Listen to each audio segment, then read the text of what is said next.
Welcome back. A new survey finds Americans are reporting significant stress in 2020, and the youngest generation is most impacted. Nancy Chen has more on what psychologists are calling a mental health crisis that could have serious consequences for the future. Michelle Rojas is starting her senior year at home.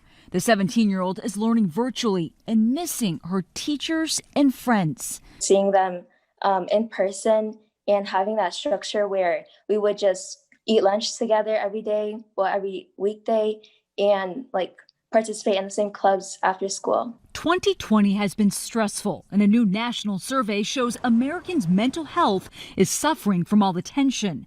The American Psychological Association finds the youngest generation, Gen Z, is reporting the highest levels of stress and depressive symptoms of all adults. One important part of this time period of life is finding your place in the world, both the world of social relationships as well as the world of education and work.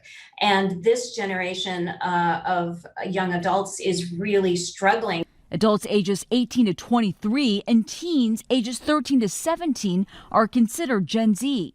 Developmental psychologist Dr. Emma Adams says stress related to the pandemic, the economy, racism, and the election are all factors. Those social connections are really important. So we need to help them find safe ways to socialize. But perhaps more importantly is that we need the availability of mental health services for this generation of youth. Michelle founded this group for student mental health reform. Many schools across the U.S. have sick days, but what about for mental health? So we're currently working on that. She stays connected with friends through texts and virtual school events.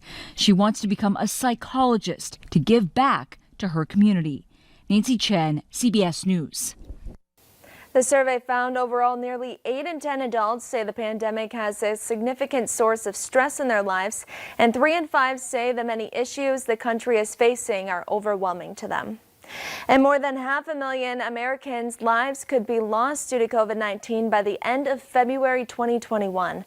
That's according to a new model from the University of Washington. It projects a resurgence of COVID this winter, especially in highly populated states like California, Texas, and Florida.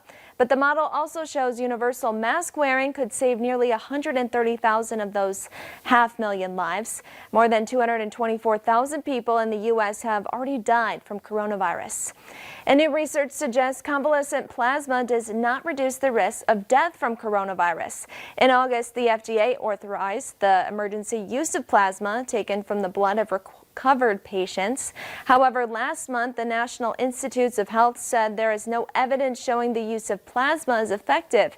And now a new study of nearly 500 patients in India found convalescent plasma did improve some symptoms, but did not reduce deaths or prevent the progression of the disease.